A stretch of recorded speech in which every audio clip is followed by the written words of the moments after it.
Everything in nature is in motion. तो nature में जितनी भी चीज़ें आपको दिखाई दे रही हैं वो सब क्या हैं, मोशन में है। किस में है, मोशन में। ठीक है, चलिए everything from massive astronomical object to subatomic particles we have a wide variety of motion in nature, such as flitting butterflies, slithering snakes, hopping hares, galloping horse, tendrils of climbers, twinning around a support, closing of fly trap, dancing dust particle in a sunbeam, smoke particles moving in air, a rising and falling of ocean tides and gathering clouds. Okay, तो सबसे पहले introduction में हमें हमारे आसपास होने वाले जितनी भी मोशन एक्टिविटीज़ हैं उनके एग्जांपल्स दिए गए हैं। ठीक है, और ये एग्जांपल्स आपके शुरू हो रहे हैं यहाँ से लेके यहाँ तक। ठीक है, तो नेचर में क्या है, सारी चीज़ें किस में हैं, मोशन में। Everything in nature is in motion. किसी का स्लो मोशन है, किसी का फास्ट मोशन है, but everything is in motion. ठीक है, चाहे वो मैसिव एस्ट्रोनॉमिकल ऑब्जेक्ट्स हों जैसे आपका अर्थ, ओके, मून, इनको एस्ट्रोनॉमिकल ऑब्जेक्ट्स बोला जाता है। ठीक है, ये भी मोशन कर रहे हैं। तो हम इन सभी मोशंस को एक बार थोड़ा सा देख लेते हैं। ठीक है, so let's move to the slide. देखिए स्टूडेंट्स, ये आपको कुछ एग्जांपल्स दिए हैं बोर्ड ने, देख लीजिए कौन कौन से एग्जांपल्स हैं। फ्लिटिंग बटरफ्लाई, स्लिथरिंग स्नेक, रेंगता हुआ, ये फड़फड़ाते हुए पंखों को बटरफ्लाई है। हॉपिंग हेयर्स, कूदता हुआ खरगोश। गैलोपिंग हॉर्स, तुड़ुक तुड़ुक करता हुआ घोड़ा। टेंड्रिल ऑफ क्लाइंबर्स, ये आपकी क्लाइंबर्स जो होती हैं वो कितने क्या है, कर्वली सपोर्ट के चारों तरफ मूव करते हैं। ठीक है, मोशन दिखाते हैं। नेक्स्ट चलते हैं अब हम Venus fly trap, closing of fly trap. ठीक है, डांसिंग डस्ट पार्टिकल, ये आपको डस्ट पार्टिकल्स दिखाई दे रहे हैं। ठीक है, सनबीम में। नेक्स्ट है आपका smoke particles moving in air, ये स्मोक के पार्टिकल्स हैं जो आपको दिखाई देते हैं। Rising and falling of ocean tides, ये आपकी समुद्र की लहरें हैं जो आपकी क्या है, मूव करती हुई आपको दिखाई देती हैं। और नेक्स्ट है आपका गैदरिंग क्लाउड्स। तो जब क्लाउड्स गैदर करते हैं, इकट्ठे होते हैं, तो आपने देखा ही है कैसे इकट्ठे करते हैं, तो मोशन करते हैं कि नहीं करते हैं। ठीक है स्टूडेंट्स, तो ये सारी मोशंस आपके चारों तरफ डेली लाइफ में आप इनको देखते हो। ठीक है, तो यही मोशन के बारे में एनसीईआरटी ने डिस्कस किया है। ठीक है, चलिए चलते हैं अपने नेक्स्ट स्लाइड पे। ओके, चलिए वो क्या बोल रहे हैं। तो isn't it motion in nature wonderful, जो मोशन है नेचर में, इतने सारे मोशंस के जो एग्जांपल हैं वो वंडरफुल है। But how do we study wide variety of complex motions around us. अब ये कह रहे हैं कि इनको, लेकिन अगर हम कई सारी मोशंस तो कैसी हैं, सिंपल हैं, और कई सारी मोशन कैसी होती हैं, कॉम्प्लेक्स। ठीक है, तो जो मोशंस कॉम्प्लेक्स होती हैं उनको हम स्टडी कैसे कर सकते हैं, समझ कैसे सकते हैं, उनके बारे में आगे क्या वो मोशन को डिस्कस हम कैसे कर सकते हैं, ये काफ़ी मुश्किल है। ठीक है, as you have read in the first chapter, to explore a complex phenomenon scientist first study it in idealise simplification. ठीक है, तो साइंटिस्ट क्या करते हैं, आपके पहले इसको आइडियलाइज वे में हमेशा स्टडी करते हैं। ठीक है, तो पहले सिंपल फिनोमिनन्स को, सिंप्लीफाइड फॉर्म्स को स्टडी किया जाता है, और आइडियलाइज मतलब कई सारी चीज़ें उसमें इग्नोर करके हम मोशन को डिस्कस करते हैं। Such type of motions are linear, circular and oscillatory. तो यहाँ आप देख रहे होंगे ये बोल रहे हैं कुछ मोशंस तो कैसी हैं आपकी, complex. Okay, some motions are complex and some motions are simple.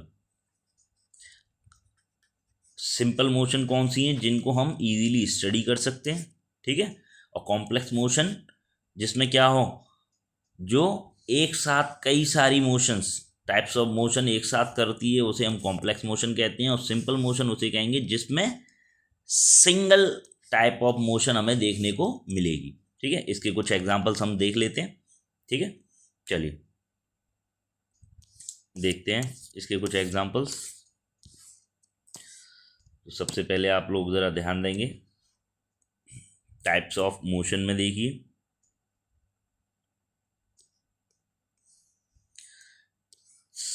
तो सबसे पहले हम मोशन देखेंगे, complex motions and simple motion. तो देखिए यहाँ एनसीईआरटी ने बोला है आपको कि कॉम्प्लेक्स मोशन को स्टडी हम डायरेक्ट नहीं कर सकते, हम पहले सिंपल मोशंस को ही स्टडी कर पाएंगे। ठीक है, तो इसलिए सबसे पहले हम कॉम्प्लेक्स मोशन सिंपल मोशंस को स्टडी समझते हैं थोड़ा सा, और फिर उसके बाद कॉम्प्लेक्स मोशन को देखें। तो देखिए सिंपल मोशंस जो हैं हमारी, जो सिंपल मोशंस हैं, motions in the world, motion can be simple और complex, everything around us is in motion. ठीक है, सारी चीज़ें आपकी मोशन में है, और मोशन कैसी है, सिंपल और complex, simple and complex. Okay, तो सबसे पहले हम सिंपल मोशंस के टाइप्स पढ़ लेते हैं। एनसीईआरटी ने 3 मोशंस को सिंपल बोला है। Number 1 is linear motion, number 2 is circulatory motion, and number 3 is oscillatory motion. तो जब कोई ऑब्जेक्ट स्ट्रेट लाइन में मूव करता है तो उसे लीनियर मोशन कहते हैं।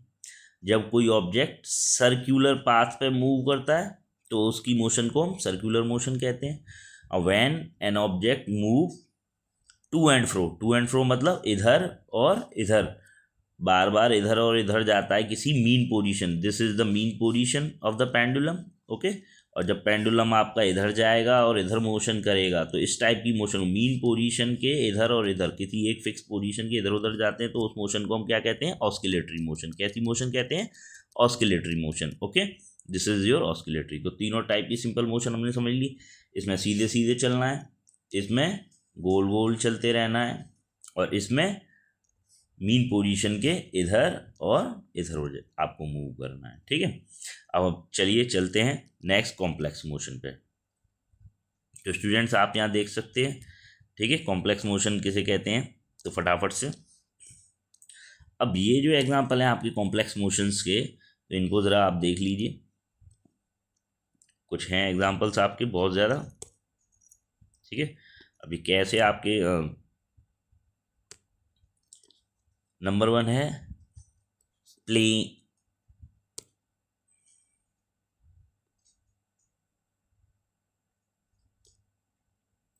तो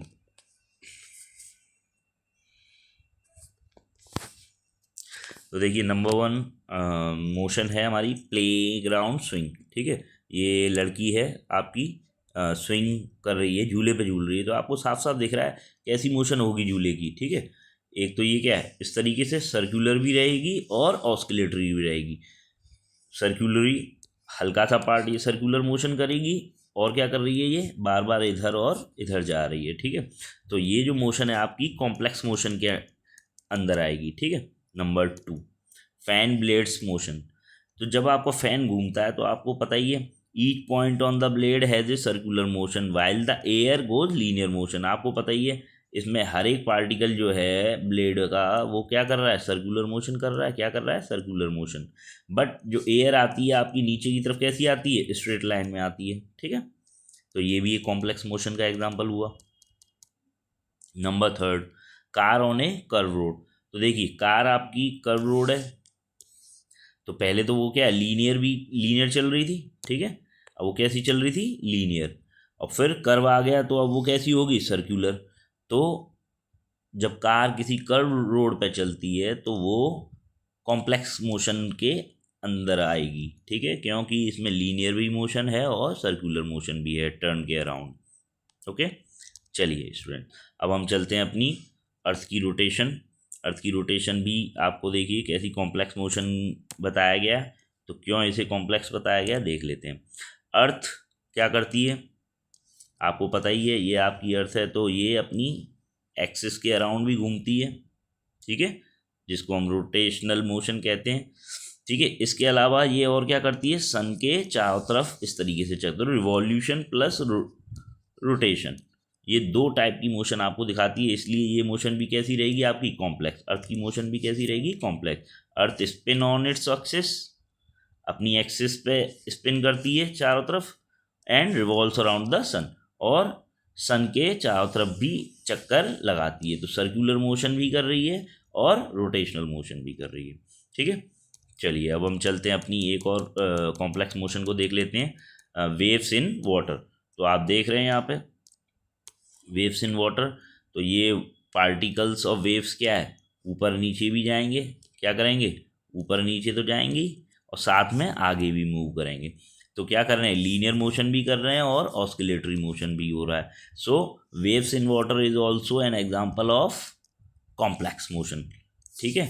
और सिंपल मोशन होगी तो केवल एक टाइप, या तो वो लीनियरली चल रही होगी स्ट्रेट लाइन पे, या फिर वो सर्कुलर मोशन कर रही होगी, और या फिर वो ऑस्किलेटरी मोशन कर रही होगी अपनी फिक्स मीन पोजीशन के अराउंड। ठीक है।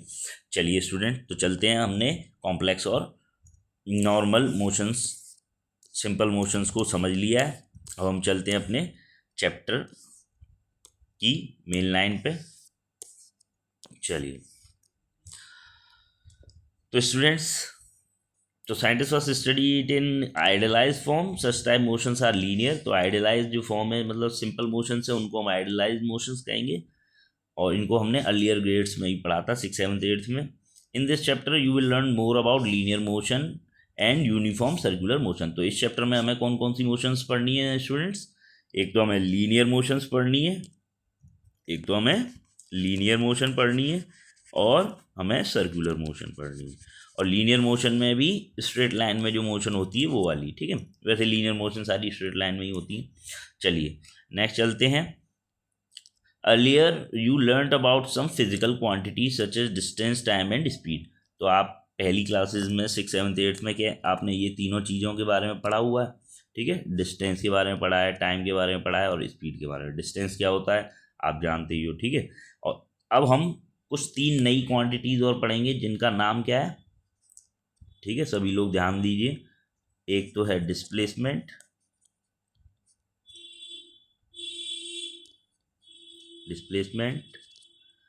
और स्पीड के लिए हम पढ़ेंगे वेलोसिटी। ये वेक्टर क्वांटिटीज़ हैं। और डिस्टेंस के लिए हम पढ़ेंगे डिस्प्लेसमेंट, जो कि एक वेक्टर क्वांटिटी है। डिस्टेंस और आपका जो स्पीड है वो केवल स्केलर क्वांटिटीज़ हैं। ये केवल आपको क्या करती हैं, मैग्नीट्यूड के बारे में बताती हैं। बट डिस्टेंस, जब आपकी डिस्टेंस के साथ डायरेक्शन अटैच हो जाती है तो डिस्प्लेसमेंट कहते हैं, और जब स्पीड के साथ भी डायरेक्शन अटैच हो जाती है तो उसे हम क्या कहते हैं, वेलोसिटी। ठीक है, तो अब हम थोड़ा सा स्केलर और वेक्टर क्वांटिटीज़ के बारे में थोड़ा सा देख लेते हैं, समझ में आ जाए जिससे हमें। ठीक है, चलिए स्टार्ट करते हैं अपने। तो स्टूडेंट्स, हमने ये मोशंस तो समझ ही लिए, तो सभी लोग ध्यान देंगे टाइप्स ऑफ मोशंस पे। ओके, तो टाइप्स ऑफ मोशन बता ही दिया आपको। लीनियर, ये यहाँ से आप डेफिनेशंस लिख सकते हो, अपने नोट्स बना सकते हैं। ठीक है, these are the linear motion, circular motion and oscillatory motions. Okay, next चलते हैं अब हम अपने टॉपिक पे, स्केलर एंड वेक्टर पे। मिलते हैं नेक्स्ट स्लाइड में। अच्छा स्टूडेंट, एक चीज़ और वेरी इंपॉर्टेंट मैं आपको बताना चाह रहा था इधर, कि इन्होंने 2 क्वेश्चंस और पूछे हैं पहले पेज पे ही, अगर आप ध्यान से देखेंगे। How much distance should we maintain from the truck ahead to avoid a collision if it suddenly applies the brake. तो आपसे कह रहा है, जैसे कि यहाँ फोटो में दिखाया भी है। ठीक है, अगर आप ध्यान से देखें, यहाँ ये जो फोटो है, इस फोटो में आपको ये ट्रक दिख रहा है। ठीक है, इस ट्रक से कोलिजन से बचने के लिए इन लोगों को मिनिमम कितना स्पेस मेंटेन करके रखना चाहिए, जिससे ये क्या कोलिजन ना हो। अगर ये सडनली, जो ट्रक है सडनली ब्रेक से अप्लाई कर दे तो आपका एक्सीडेंट ना हो, इसके लिए कितनी मिनिमम डिस्टेंस होनी चाहिए, ये पूछा है आपसे। ठीक है, और दूसरा आपसे क्या पूछा है इन्होंने, does this distance depend on the speed with which we are moving. और ये जो डिस्टेंस है क्या हमारी स्पीड पे डिपेंड करेगी। ठीक है, कि हमारी स्पीड कितनी है, जैसे अगर हम ज़्यादा स्पीड से चल रहे हैं तो हमें कितना गैप रखना है। ठीक, और अगर हम थोड़ी कम स्पीड से चल रहे हैं तो गैप कितना होना चाहिए, जिससे कोलिजन ना हो, टक्कर ना हो, कार जब सडनली क्या करे, ब्रेक अप्लाई करे तब। ठीक है, तो इसका आंसर समझ लेते हैं। ठीक है, चलिए स्टार्ट करते हैं हम अपने नेक्स्ट टॉपिक पे देखिए, how much distance should be maintain from the truck ahead to avoid a collision if it is suddenly apply the brake. तो देखिए, आपको कम से कम एटलीस्ट 3 से 4 सेकंड का गैप होना चाहिए, ठीक है। सेफ फॉलोइंग डिस्टेंस आपको नाप के रखनी है और कम से कम 3 से 4 सेकंड का गैप होना चाहिए। This gives you enough time, इससे आपको क्या मिलेगा, अच्छा खासा समय मिल जाएगा टू रिएक्ट करने के लिए एंड स्टॉप सेफली, और गाड़ी को रोक सकते हो आप सेफली, ठीक है, अगर ट्रक सडनली अप्लाई करता है ब्रेक्स, ठीक है। थोड़ा सा विजुअली इसको समझ लेते हैं। देखिए, ये आपका ट्रक है, ये ट्रक आपको दिखाई दे रहा है, ये आपकी कार है, तो आपको सेफ फॉलोइंग डिस्टेंस की तरह 3 से 4 सेकंड का गैप इसमें आपका होना चाहिए। कैसे करेंगे देखो, आप ऐसे देख सकते हो, जैसे ही आपका ये ट्रक, लेट सपोज यहाँ कोई आपका पेड़ था, ठीक है, इसको इसने क्रॉस किया है, ठीक है, और उसी वक्त आप अपने मोबाइल में टाइमर चला लीजिए या घड़ी देख लीजिए, आपको जैसे ही इसने ये क्रॉस किया है, आपको यहाँ से और इस पेड़ तक पहुँचने में कितना टाइम लगना चाहिए, लगभग 3 से 4 सेकंड लगनी चाहिए। अगर आपको 3 से 4 सेकंड लग रही हैं तो आप सेफ डिस्टेंस पे ट्रेवल कर रहे हो, ठीक है। तो ध्यान रखिएगा, काउंटिंग भी कर सकते हो आप, 1 2 3 4, अगर इतनी देर में आप पहुंच जाएं इसका ट्री के पास में, तो आप 3 से 4 सेकंड के गैप पे आपने डिस्टेंस को मेंटेन किया हुआ है, ठीक है। चलिए नेक्स्ट, इसके अलावा और हम क्या करेंगे देखिए, जैसे कुछ आपको एक्स्ट्रा इन्फॉर्मेशन भी दी है। 3 second is good condition for dry road, 4 second, और बैड कंडीशन के लिए जैसे बारिश हो रही है, रात हो रही है, तो आप अपना टाइमिंग 4 से 5 सेकेंड भी कर सकते हो, ठीक है।